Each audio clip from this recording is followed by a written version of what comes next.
All right, team, let's pick up where we left off.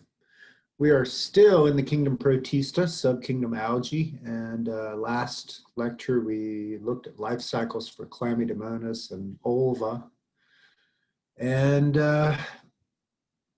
for the rest of these groups, we won't do life cycles per se. We will just talk about some important details around them and kind of leave it at that.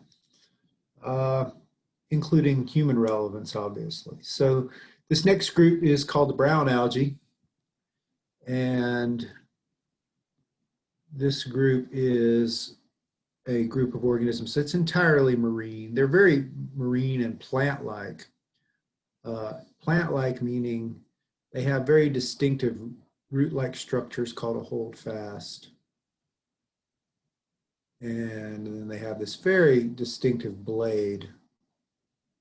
And we saw this a little bit in Ulva, but now we're getting to things that are really even more plant-like.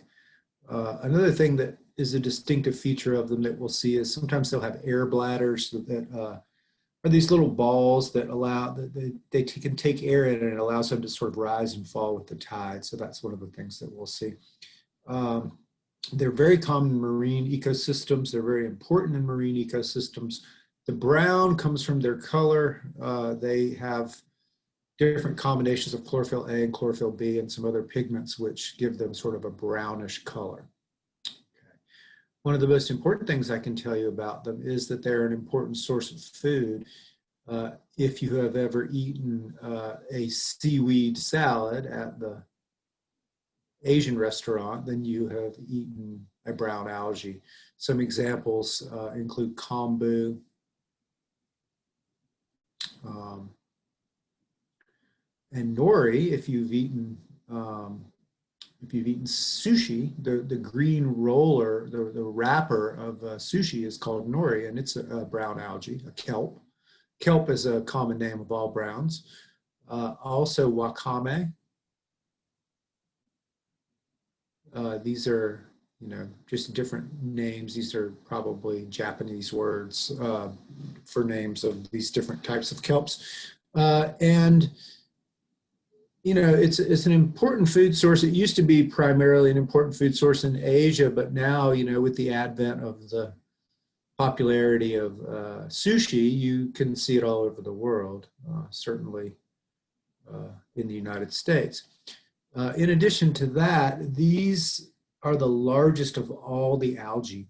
And just to give you an idea, there's giant kelp which live in the Sea of Japan, and they can reach 120 feet. Now, if you look out your window, the tallest tree that you see is probably not 100 feet tall. It could be. Some of the trees around here can be 150 feet tall, but, these things can obtain a very, very large height. They're anchored down to the ocean floor and they grow upward. Now, what they do traditionally is they have these boats. I'm going to draw a little boat here, probably not a sailboat, but on the back of the boat is a wheel that has blades on it, and they'll run this boat a couple of times a year over these kelp forests, as they're called, and they'll harvest this big piece of the top. They'll drag it back to shore and dry it. And then depending upon the way they process it, it can have a different name. It can be the same species and have several different names depending upon basically how they chop it up. Okay. So one thing about the algae is it has iodine. It has pretty much all trace elements in it that might be useful as micronutrients for humans. Okay. So that's interesting. And then we'll talk about sargassum and the Sargasso Sea for just a second. I don't think there's a slide for that, but let me see. And if there's not, then we'll hop on the internet.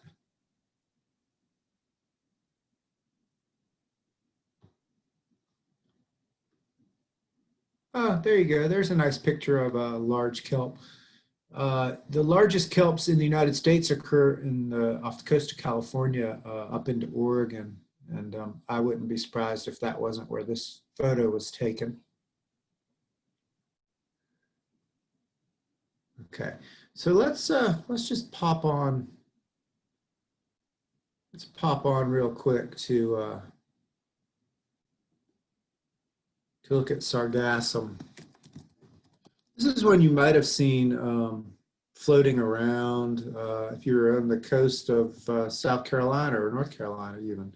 And this is one that has air bladders. It's very plant-like, and you can see, if I click on this, hopefully it'll pop up. If I can just get the picture, there it is. So if you look closely, you can see these air bladders, these balls, and because of that, you probably would remember it if you saw it on the beach. You can see it's very brown, and it has these leaf-like structures. This is sargassum, and there's actually in the Gulf, or the Atlantic really, this place called the Sargasso Sea, which is literally just a sea of floating seaweed. Let's see if here's a map of it, and we'll look at that. It gives you sort of an idea of where it is. Prevailing currents kind of hold it all together. And it's very interesting. You know, it's an ecosystem unto itself, you might say, in terms of life. There have been many species that have been found. Here's a nice image of it. It shows you here's, of course, the US. And floating around in here, there's this current that kind of is a circular current that keeps all this stuff intact. And I don't know that the Sargasso Sea is this big, but they're just showing it can migrate this direction, it can migrate within this area. They've done many different studies that have shown that it's an important breeding ground for things like sea turtles, or not a breeding ground, but a place for baby sea turtles to live. Lots of species of crustaceans and fishes that aren't found anywhere else in the world. So Sargasso Sea is an interesting ecological area in the Atlantic Ocean.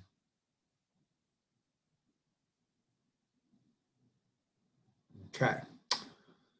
So next, that's pretty good for the browns. I think they're important for food, and ecologically they're very important in ocean ecosystems. When we get to the reds, the Rhodophyta, or red algae, were thought to be exclusively marine organisms until one was discovered in the Tennessee River, of all places. It was documented, so mostly marine. And there are at least one or two species maybe that are found in fresh water. Okay. The thing about the Rhodophyta is it lives in very deep water, and this explains in part its pigment. This pigment called phycobilin is a red pigment, and the phycobilin allows this organism to photosynthesize at very, very, very low light levels, lower than you would think it was even possible for an organism to be photosynthetic. And so this is a valuable, this pigment is very valuable to the red algae. The red algae are commonly called the seaweeds, although that can overlap into the browns and the greens. Okay. And the other important thing about the reds is that they're a commercial source of this substance called carrageenan. Now, if you're a food label reader, you've undoubtedly seen this substance listed as a food ingredient in things like ice cream, even in toothpaste, and lots of the non-dairy milks, like soy milk, rice milk, cashew milk, etc., often have carrageenan. What does carrageenan do? It's extracted from the red algae, and it is a thickener. So, you know, if you want to make your almond milk a little thicker, more the consistency of milk, then you could add carrageenan to it. It's also, though, an emulsifier.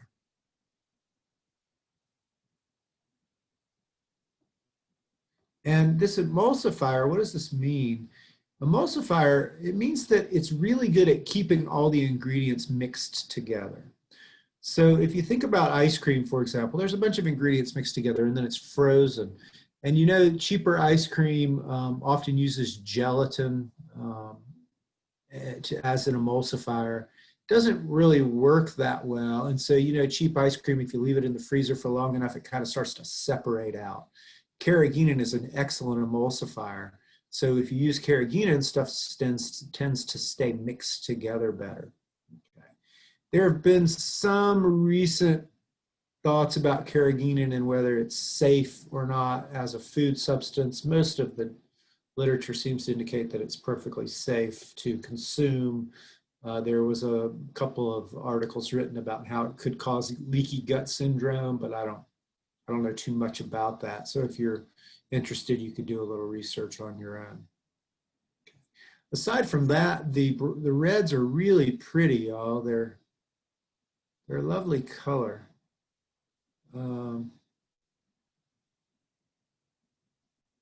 You can see there's a really nice shot of some seaweed, and you can see this red color. The red color actually holds up pretty good when dried, and so, you know, the dried specimens maintain this color. There's also some reds that are edible, and of course we mentioned carrageenan as a food substance that's extracted from them, but there is one called dulse, D-U-L-S-E, that is an important edible just in and of itself. And it's used primarily in Asian cuisine. Okay. All right. Well, we are rolling right through these. Oops. And the next group, now at this point, I'm going to tell you from here on out, we're unicellular. Okay, so the Chrysophyta, the Pyrophyta, and the Euglenophyta are exclusively unicellular organisms, unicellular. Okay. Let's remember that.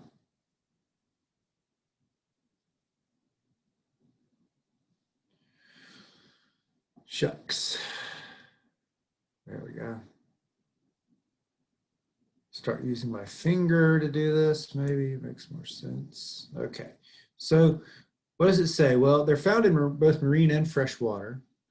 They are unicellular. They're an important part of what we call the phytoplankton. And I can't stress to you enough the importance of phytoplankton in both freshwater and marine ecosystems. The first thing I'll tell you about phytoplankton is, as a photosynthetic organism, and because it's unicellular, it is able to produce incredible amounts of oxygen. Most of the oxygen that's produced on Earth is produced not by plants, but by phytoplanktonic organisms that live in oceans and freshwater. Because it can make sugar and it's unicellular, it is also often the base of the food chain in marine ecosystems, meaning, you know, these tiny unicellular organisms are consumed by slightly larger organisms like brine shrimp, for example, which are consumed by small fish, and then up the food chain it goes. And so you could imagine if you disrupt the phytoplankton at the bottom of the food chain, everything else gets affected. So they're extremely important. In terms of their morphology, and we'll look at some pictures in a second, they're unicellular. If for all practical purposes, it's like a Chlamydomonas, unicellular with a couple of flagella. What makes it a little bit different, though, and interesting, is it has a shell around it. And the shell is almost like a box that fits together like this. And then the little flagella are poking out. So there's sort of like a top and a bottom to the box. And the shell itself is made of silica. Silica, for all practical purposes, is glass. And so what these organisms are able to do is they're able to suck up a little sand and do a chemical reaction and produce this silica shell around their bodies. As they grow, they shed the shell. And the way they do it is they get rid of the inner half, and then they add a bigger outer half like that. And so it's very curious how they're able to do this. Well, phytoplankton are everywhere. These are the things that clog up your aquarium filters a lot of times, even in freshwater aquariums, but especially in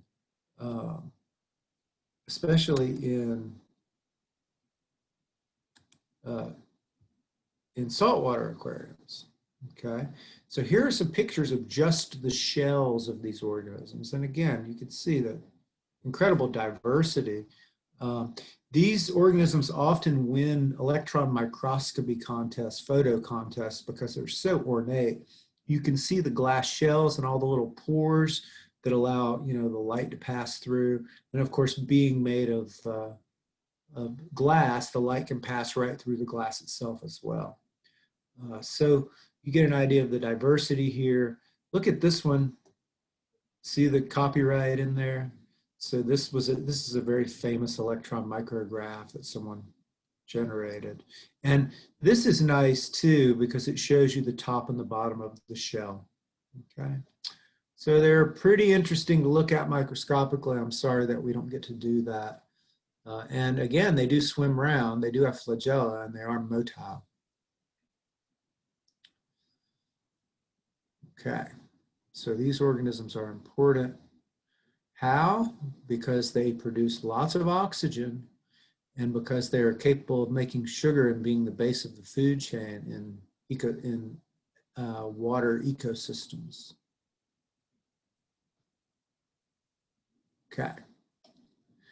Then we get to the Phaeophyta. Ignore the arrows, sorry. These are the dinoflagellates. And they're actually very similar to the diatoms, to the chrysophytes. The exception and how they're really different is that their shell is actually made not of silica, but of calcium carbonate, which you would think of as chalk, okay? So their shell is somewhat more brittle and less glass-like. You know, I forgot. We have to go back. I totally, I jumped the gun. I thought I was forgetting something. And what I was forgetting was, sorry, let me go back a couple of slides. What I was forgetting is the fact that the diatoms, chrysophytes,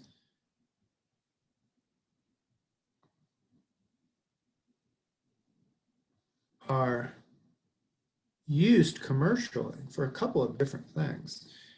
They're actually used as a mild abrasive. You may have actually seen these as an ingredient.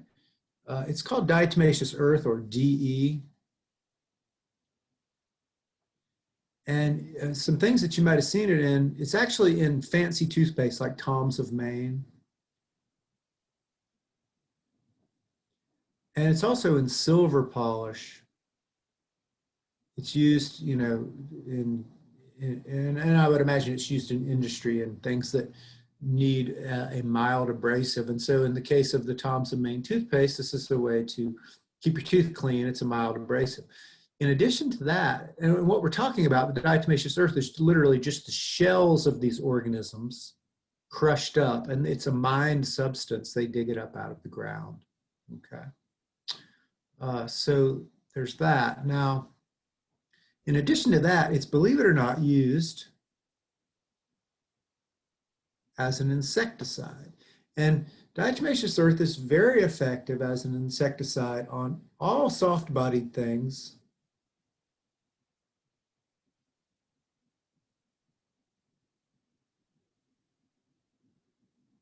What am I talking about?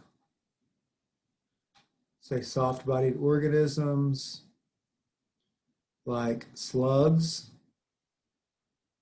right? Slugs and snails do not like diatomaceous earth. As I often tell my students, it's kind of like if I took a bunch of beer bottles and broke them on the ground and said, okay, strip down and drag your belly through it, right? You wouldn't want to do it. It's like tiny shards of glass to these organisms. And so you can watch a slug and it'll come up to some diatomaceous earth and it'll be like, yeah, I don't think so. And it'll turn around and go back the other way. So it's effective on things like the larval stages of insects. But interestingly enough, it's also effective on arthropods in general. What are arthropods? Things with an exoskeleton. Things like spiders, ants, and insects. Okay, ants being insects. How in the world could this stuff have any effect on an arthropod, which has an exoskeleton? It has that hard shell. Think about a cockroach or a flea, right? These are all arthropods. Well, what's the weakness of that armor? There's one weakness in the armor of the exoskeleton, and the weakness is in the joints. And what literally happens is if you sprinkle some of this diatomaceous earth out, say along the baseboards of your house in the spring when the ants or the cockroaches are coming in, when they walk through that, it kicks up the dust, and that dust gets in their joints. And literally over time, it's like having shards of glass in your joints. It wears them out. And so as a result, what we see happening is we have, it literally dehydrates their bodies over time and they die. And arthropods have sort of a sixth sense about this. They will avoid diatomaceous earth like the plague. And so it's a good deterrent if you just put it out. You can sprinkle it around baseboards. Now, I will tell you, it is silica, and silica dust can be damaging to the lungs. And so this is not something you would want to overexpose yourself to, but casual exposure is probably fine. It can also be used to worm animals internally. If you get food grade diatomaceous earth, you can literally feed it to your dog once or twice a month, or your cat, by mixing it with their food. And as these little shards of glass pass through the intestines of the animal, it shreds up whatever kind of worms they may have in them. And it's very effective. But there again, you have to be careful. You would want to not have your animal breathing it in as a dust, okay? So there's all that about diatoms. I almost forgot to tell you all that interesting, fascinating information. Okay, so now we get to the dinoflagellates. And the dinoflagellates, you can kind of think of them as they're kind of the black sheep of the protista world. And like I said, they're very similar morphologically to the diatoms. They're unicellular. Their shell is made of a different substance. Like I said, it's made of chalk instead of silica. Other than that, they look similar, or morphologically they are similar. The problem that we have with the dinoflagellates is that their waste products are very toxic.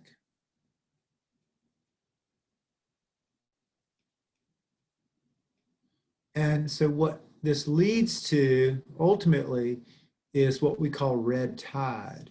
And when we have a red tide event, it's horrible because what it basically is an algal bloom. It's a bloom or uncontrolled reproduction of these dinoflagellates. And in the process of that, they produce huge amounts of this very toxic waste, which kills everything. It can kill everything from invertebrates like mollusks to fish to mammals like porpoises and whales. So it's very toxic. It's toxic to humans as well. And so if you ever experienced a red tide, you know it's horrible. All the fish and everything else in the ocean dies and washes up on the beach, and they have to close the beach, and it's just a nasty mess. So, you know, we're going to take a sort of a little aside here and go to a chalkboard, and let's think about what's causing these red tides in terms of what humans might be able to do to prevent them.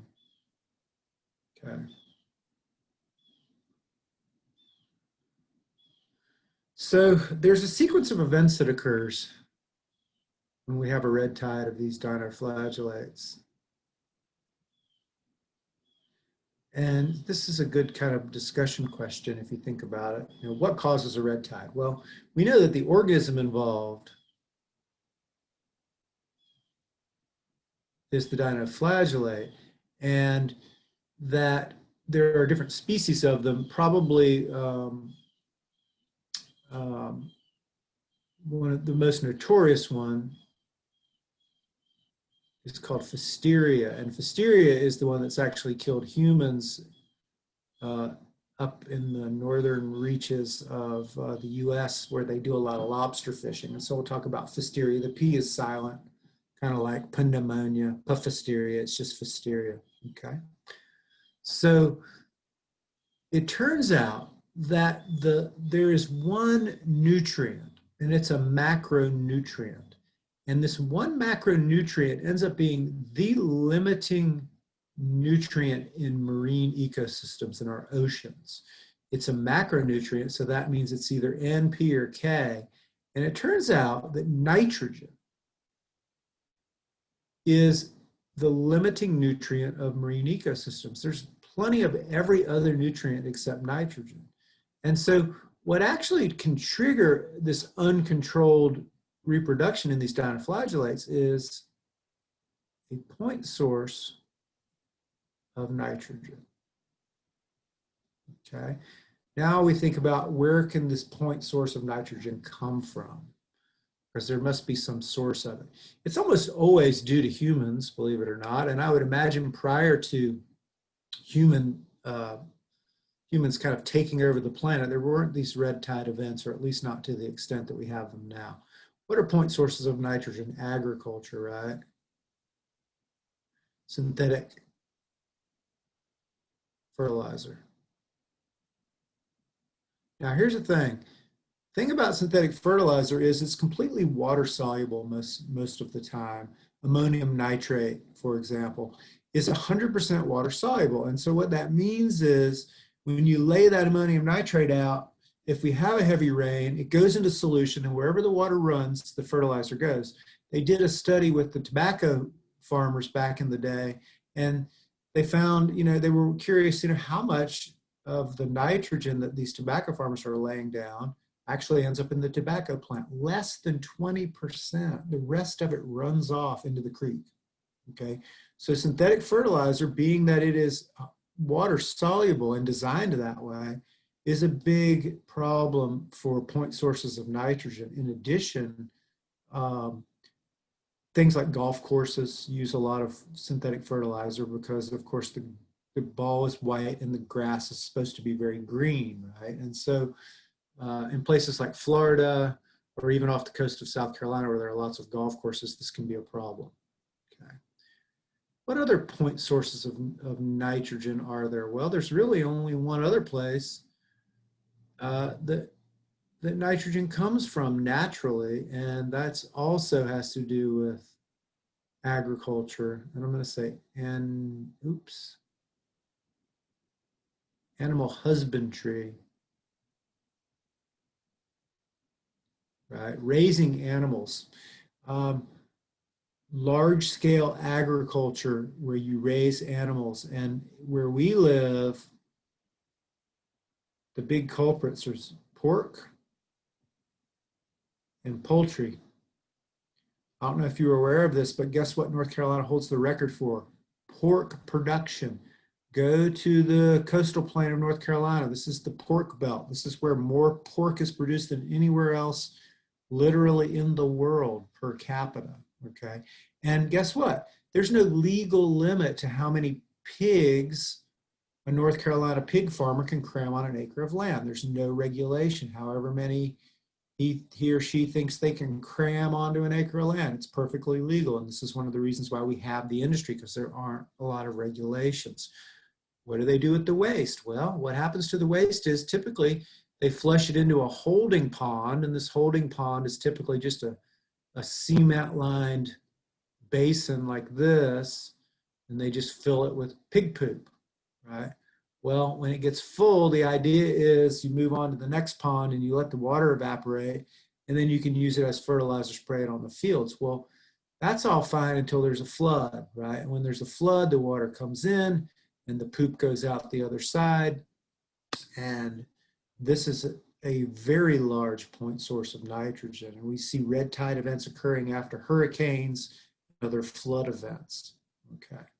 So at this point, we know that what triggers this is red tide. This red tide is a point source of nitrogen.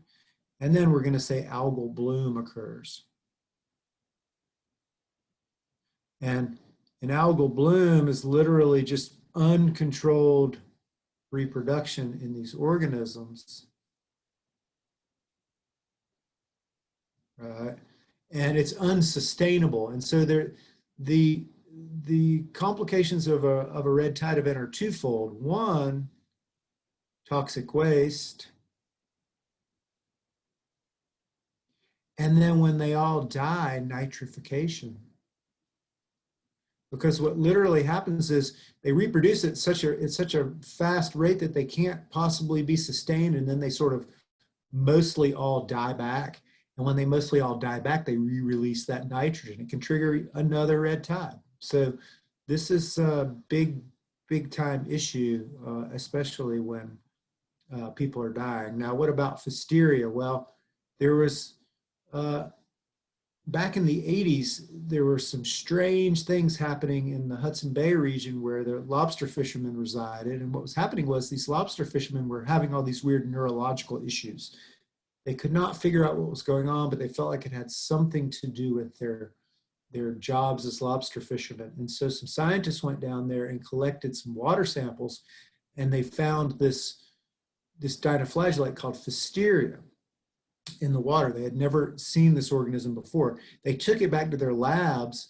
They began culturing it, and then several of these scientists literally died just from being exposed to the Pfiesteria in an aquarium. That's how toxic the waste is.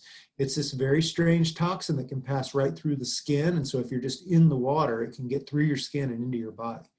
And so since then, we're more aware of this organism, but this is sort of the worst of the worst in terms of dinoflagellates and toxic pollution. Important to understand that dinoflagellates aren't parasitic, they're photosynthetic, but their waste products are toxic. Okay. So one thing I'll point out, when you go to the Ingalls and there's pork loin for 99 cents a pound, and you're like, wow, what a great deal. It does seem like a good deal. There's almost always a hidden cost, and the hidden cost in that case is an environmental one. So, act responsibly in terms of your food choices, and the world will be a better place. Okay. Well, the last group, actually, this is off the coast of Hawaii. That's an actual picture of the red tide, and the water literally looks red. And you would not want to be in the middle of that. Okay.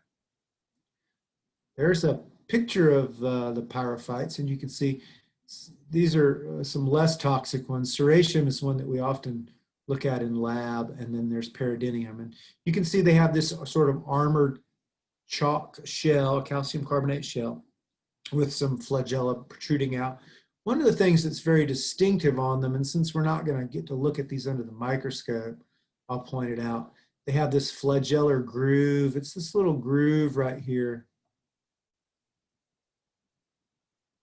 This is one of the ways you can tell a diatom from a dinoflagellate is by this flagellar groove. The flagella lays in this groove and then protrudes out. And that's very distinctive in the dinoflagellates. All right. Almost done with this stuff here. Let's see. I'm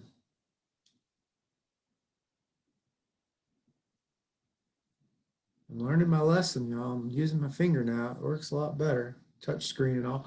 Okay, last group, and you'll notice I'm using the word phylum here, and I'm going to make a little note. That's not completely correct, but we're going to see why you could actually use division or phylum here to describe these euglenos. Remember, this is the same level of the taxonomy, and we're going to talk about that in a second. So what about these euglenos? They are wacky looking. Look, they have this eye spot. And one thing I should have mentioned earlier, it's also called a stigma. Should have mentioned this when we were doing Chlamydomonas, but all the photosynthetic unicellular algae have an eye spot. They have to be able to detect light, right? Otherwise, they couldn't be able to find the light to photosynthesize. And so it just happens that in the euglena, you can see it really well. It's this reddish dot here. Here's another one, okay? The other thing you can see in here are these sort of donut-shaped structures, right? Here's one, and here's another one. And these things are called paramylon bodies. Okay. And we want to talk a little bit about paramylon because it is a wacky stuff. So what do these things do? They live in water, they swim around, they use their eye spot to detect the light, and they make sugar. Okay. That's in the presence of light. Okay. What about paramylon? Paramylon is a novel storage polysaccharide.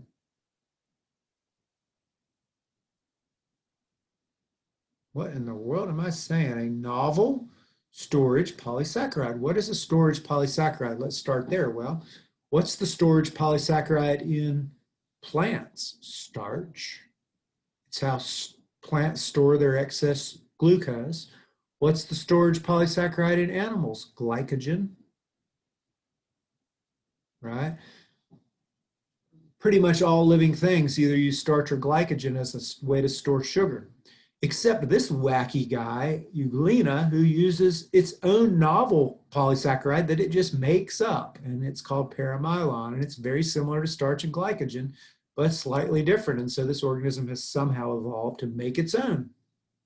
Pretty crazy. Okay. The only other thing to tell you about Euglena, they're not super relevant in terms of, humans. They don't cause disease, or they're not, they're not dangerous or necessarily good for humans or bad, but ecologically and taxonomically, they're important. And here's why. It turns out that a third of all Euglenas are autotrophic exclusively. Okay, in other words, they're photosynthetic organisms, they're green. Another third of them are heterotrophic. And these are flat, these do have flagella, by the way. You can't see them in the picture, but they do have flagella. That's how they move.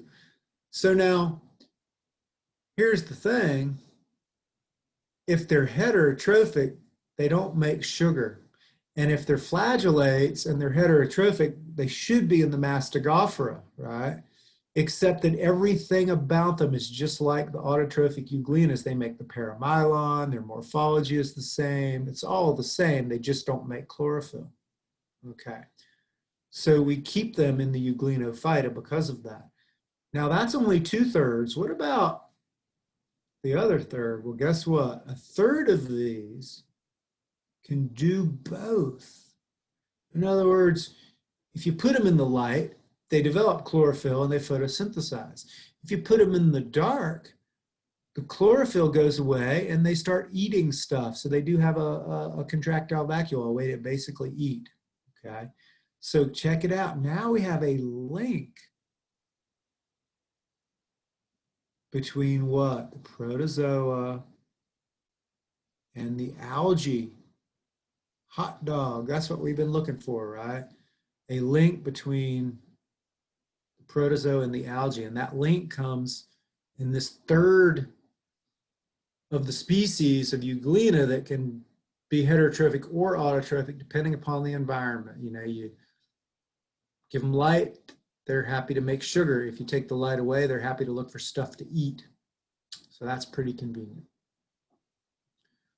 Aside from that, they're really cool to watch swim around. And I'm so sad and sorry that we're not going to get to look at any of the microscope.